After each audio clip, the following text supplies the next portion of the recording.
Historia de la cibernética.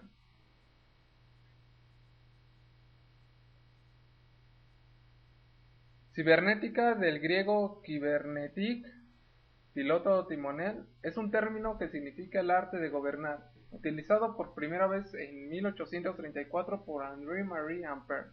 En sentido amplio, la cibernética pertenece a la ciencia de la pauta y la organización. Antes que nada, la cibernética es una ciencia multidisciplinaria porque en su estudio y práctica se auxilia con otras ciencias, como la mecánica, electrónica, medicina, física, química, computación, etc. En sí, es la rama de las matemáticas que se encarga de los problemas de control, recursividad e información. La historia de la cibernética se puede observar como un proceso que se desarrolla en tres niveles de complejidad: una cibernética de cero orden, la cibernética de primer orden y una cibernética de segundo orden. Cibernética de cero orden. La cibernética de cero orden inicia con Herón de Alejandría y Platón en los años 62 aproximadamente en la antigua Grecia. Herón fue el primero que inventó un sistema cibernético. Este sistema consistía en un mecanismo de retroalimentación negativa que regulaba el líquido que salía de una jarra al llenar un vaso y se detenía en un determinado momento previsto anteriormente.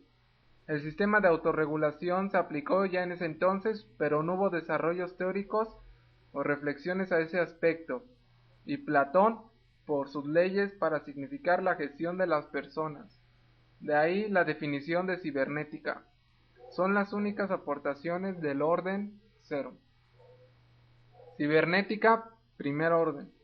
La cibernética de primer orden inicia con Marie Maxwell Andrew, que retoma el sentido de la palabra. Después, el biólogo Claude Bernard, en 1932, cuando utiliza el concepto de medio interno para hacer referencia al organismo como sistema y plantear que no es posible considerar a una parte del organismo separada de las otras, y Walter Cannon, tras su concepto del homeostasis, predecesor directo de Wiener. De ahí el padre de la cibernética que hoy se conoce es Norbert Wiener. Era un biólogo que estudiaba la conducta de tiro de los cañones antiaéreos para poder optimizar su objetivo. Utilizó el principio de retroalimentación o feedback como una de las bases de su teoría. Dicho principio hace referencia a un mecanismo que reintroduce en el sistema los resultados de su desempeño. Tras esto, Wiener consideró que el principio de corrección del error es el mismo en las máquinas y en los seres humanos. Este principio está basado en los mecanismos de activación y corrección del error. Wiener lo denominó control y comunicación en el animal y la máquina, y acuñó el término de cibernética en 1948. Cabe destacar que en esta etapa se creó el término de feedback negativo como el equilibrio y feedback positivo como desequilibrio. Cibernética de segundo orden. La cibernética de segundo orden inicia con Magoru Maruyama en 1963, quien definió esta etapa como segunda cibernética. Él consideró que todo sistema viviente depende para su supervivencia de dos procesos: el morfostasis y el morfogénesis. El primero se refiere al mantenimiento de la constancia de un sistema a través de mecanismos de retroalimentación negativa. El segundo, por el contrario, a la desviación, variabilidad del sistema a través de mecanismos de retroalimentación positiva.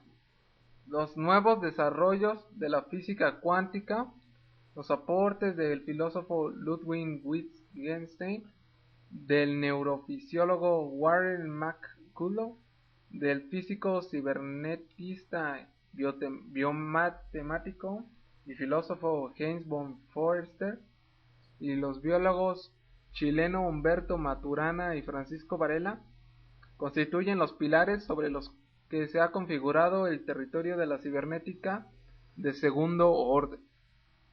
En esta segunda etapa del desarrollo del pensamiento cibernético, la ampliación de la desviación y los mecanismos de retroalimentación positiva son procesos favorecedores del cambio, adquieren un nuevo estatus y son considerados esenciales para los sistemas vivientes de hoy en día.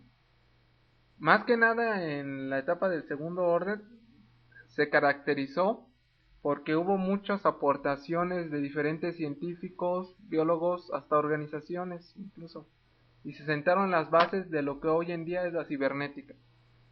La cibernética de segundo orden nos introduce a la observación del observador. En sí es el objeto de estudio, pasa a constituirse en el observador, observando su observación. Suena raro, ¿no? Y es decir, la cibernética se transforma en otra ciencia. Los principales personajes que participaron en la creación y en la evolución de la cibernética fueron Norbert Wiener de 1894 a 1964. Más que nada por su gran inteligencia, es uno de los creadores de la cibernética al sentar las bases de esta cuando intentaba la creación de robots automáticos. De ahí el padre de la cibernética. Warren Sturgill McLuhan de 1898 a 1969. Sus planteamientos reconstruyeron la actividad cerebral, al igual que sus investigaciones, para más que nada abrir un espacio de hipótesis acerca de la creación de máquinas inteligentes. Heinz von Foerster, 1911-2002, propuso un nuevo enfoque propio de los sistemas complejos, que define como la cibernética de segundo orden, que es la base del constructivismo radical.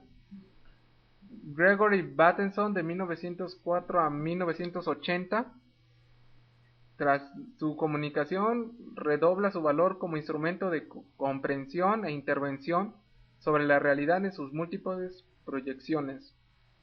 Mente y cuerpo tienen su paralelismo en el software y en el hardware, de modo que muchos de los procesos, al igual que patologías, pueden ser representadas o interpretadas a partir del estado del cuerpo y de la información que circula a través de las extensiones corporales. Carl Wolfgang Dusch, 1911-1992, por su investigación de los flujos de información, su procesamiento y almacenado, adquieren un papel relevante en el análisis prospectivo de Dusch, que entiende abre una oportunidad para el mejor gobierno de las sociedades y para la toma de decisiones basada en la gestión del conocimiento. Con el apoyo de Harold Laswell, entre otros, desarrolla un modelo matemático computarizado de indicadores políticos y sociales, que hoy en día se conoce como Data Program. Todo esto, gracias a la cibernética, se fueron creando nuevas ciencias. Dos de esas principales son la biónica y la robótica. La biónica es la ciencia que estudia los principios de la organización de los seres vivos para la aplicación de, digamos, de necesidades técnicas. Una realización especialmente interesante de la biónica es la construcción de modelos de materia viva. Luego de ahí está la robótica, que es la técnica que aplica la información al diseño y empleo de aparatos que, en sustitución de personas, realiza operaciones o trabajos, por lo general, en instalaciones industriales. Lo que hoy en día son los robots. Hoy en día aún sigue existiendo la cibernética, pero cada vez es más compleja y, según mi punto de vista, se ha convertido hoy en día en lo que es una de las ciencias más importantes. Eso es todo.